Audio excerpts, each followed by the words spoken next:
Hi guys, this is CA Kshitij Gupta. Welcome to Wealthy's YouTube channel and our Explainer series.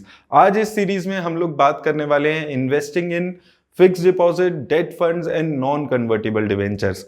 अब ये तीनों ही जो categories हैं investment की, ये डेट में इन्वेस्टमेंट की कैटेगरीज होती है, लेकिन तीनों में इन्वेस्ट करने के लिए अलग अलग रिस्क होते हैं और अलग अलग तरीके से आप इन्वेस्ट करते हैं। सबसे पहले फिक्स डिपॉजिट की बात की जाए तो फिक्स डिपॉजिट बेसिकली हम किसी भी बैंक में जाकर फिक्स डिपॉजिट कराते हैं और हम वहां पर इन्वेस्ट कर देते हैं। अब ये जो फिक्स डिपॉजिट हम जब भी कराते हैं तो यहां पर इन्वेस्ट करते हुए आपको दो तीन चीजों का ख्याल रखना है। देखिए, वैसे कहने को जो फिक्स डिपॉजिट होता है वो रिस्क फ्री माना जाता है, लेकिन हम पहले ऐसे इंसिडेंट्स देख चुके हैं जहां पर बैंक्स में विड्रॉल बंद कर दिए गए और जो इन्वेस्टर्स थे उनका पैसा यहां पर फंस गया था।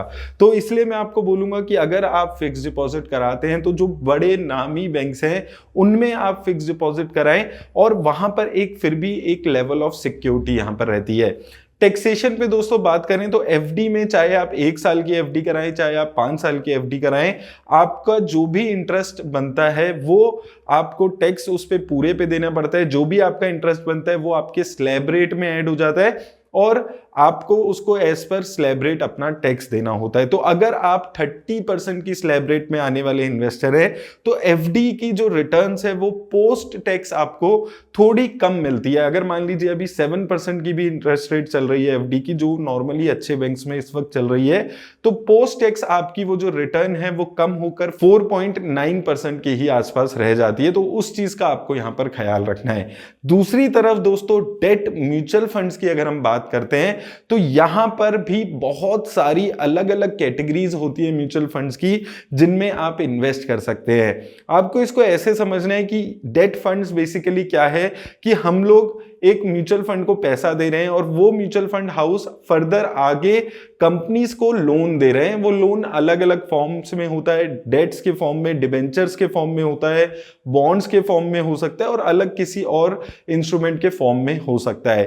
अब डेट म्यूचुअल फंड में इन्वेस्ट करते हुए आपको किन चीजों का ख्याल रखना है? पहली चीज, आपको यह चीज देखनी जरूरी है कि वो डेट म्यूचुअल फंड जिसमें आप इन्वेस्ट कर रहे हैं वो आगे फर्दर किन कंपनीज को पैसा दे रहा है, क्योंकि वो चीज समझनी बहुत ज्यादा जरूरी है और उसी पे रिस्क आपके म्यूचुअल फंड का डिपेंड करता है।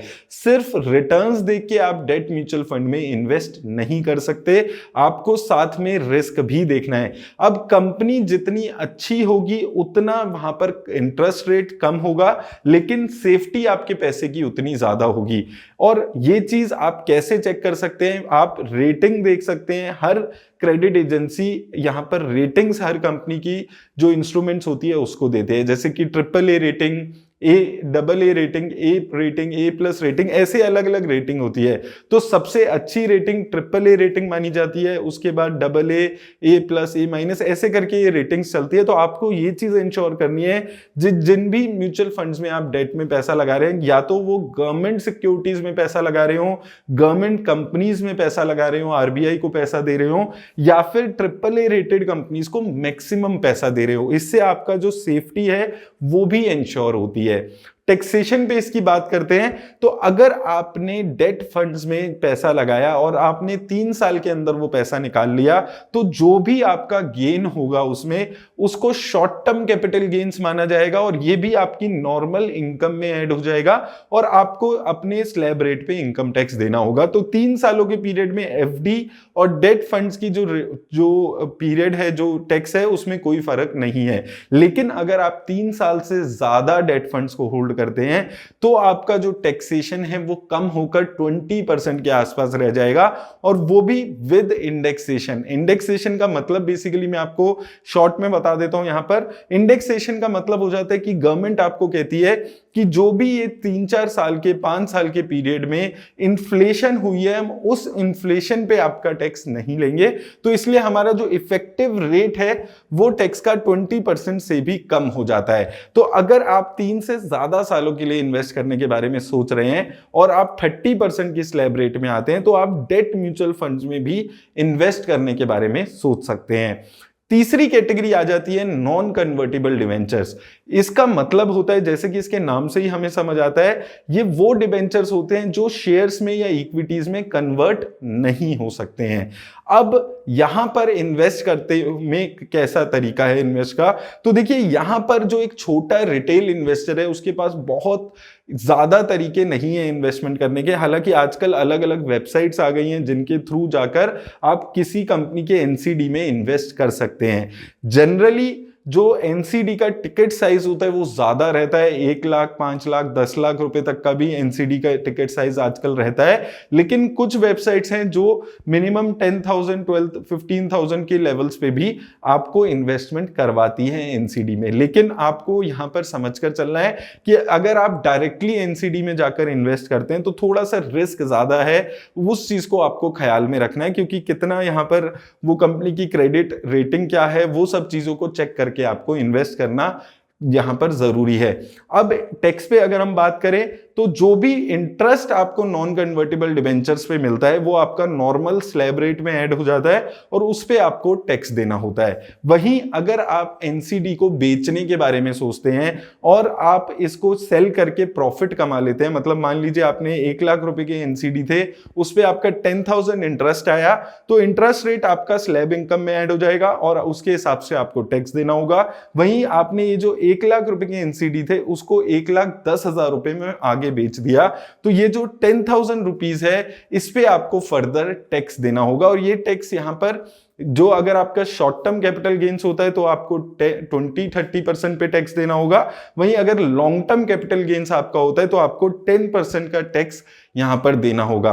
लेकिन दोस्तों मैं आपको यहां पर यही बोलूंगा, अगर आप एक रिटेल इन्वेस्टर है तो बेटर तरीका है आपके साथ कि या तो आप किसी एजेंसी के, अगर आप नॉन कन्वर्टेबल डिबेंचर्स में इन्वेस्ट करते हैं तो या तो आप किसी एजेंसी के थ्रू या किसी ब्रोकर के थ्रू इन्वेस्ट करें, डायरेक्ट किसी भी वेबसाइट को खोलकर इन्वेस्ट करने के बारे में ना सोचें। और अगर आपका पीरियड 3 साल से कम है इन्वेस्टमेंट का तो एफडी एक अच्छा तरीका है आपके लिए इन्वेस्टमेंट का।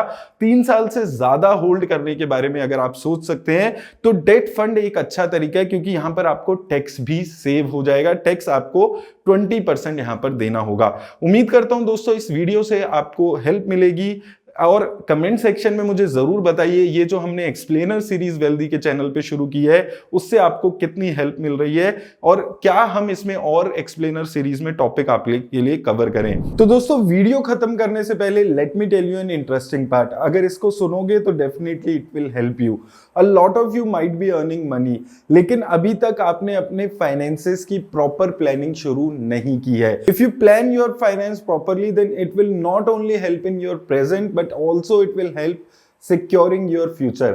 अब दोस्तों आप में से कुछ बिगिनर्स अपनी अर्निंग और मनी को इन्वेस्ट तो करना चाहते हैं, लेकिन कहां और कैसे इन्वेस्ट करें ये समझ नहीं आ रहा। तो don't worry, let me tell you an effective solution. आज ही वेल्दी के वेल्थ पार्टनर से बात करें। एक वेल्थ पार्टनर ना ही सिर्फ आपको आपके फाइनेंशियल गोल्स के अकॉर्डिंग फाइनेंशियल प्लान बनाकर देंगे, वहीं साथ में आपके रिस्क फैक्टर्स को कंसीडर करके आपको बेस्ट इन्वेस्टमेंट पोर्टफोलियो भी बनाकर देंगे और उसको मैनेज भी करेंगे। है ना इतना आसान? तो टेंशन किस बात की है, इजी है ना। तो आज ही अपनी कॉल शेड्यूल करें अपने वेल्दी के वेल्थ पार्टनर से and start your investment journey with wealthy.